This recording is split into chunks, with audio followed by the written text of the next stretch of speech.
Irfan, namakan kereta nasional bagi negara Malaysia. Myvi, cikgu.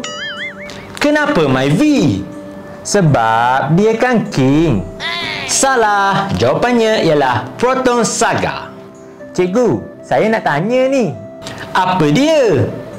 Kalau enjin kereta kita tak panaskan dalam 2-3 hari, dia tak basi ke cikgu? Tak, kalau kamu letakkannya dalam peti ais. Kalau brek kereta kita tak makan, dia tak ada selera ke?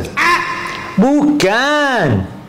Habis tu, Kalau brek kereta tak makan, tu maknanya dia tengah diet. Tak pun tengah puasa ganti. cikgu, hari ni saya datang sekolah dengan kereta. Ya ke? Kereta apa? Kereta sorong. Kereta kamu bunyi macam mana? Pom pom pom pom pom pom pom pom pom.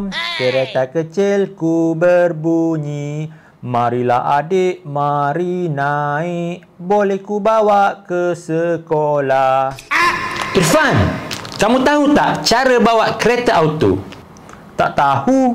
Macam mana cikgu? Mula-mula tekan brek, masukkan gear D. Turunkan handbrake, lalu lepaskan perlahan-lahan, dia pergi dengan pilihannya sendiri. Jangan lupa gear R, sebab untuk undur diri kerana kita banyak kekurangan. Tak ingin kau jauh, tapi takdir menginginkan kita untuk berpisah. Genggam tanganku sayang, dekat denganku, peluk diriku, berdiri tegak di depan aku, cium keningku untuk yang terakhir.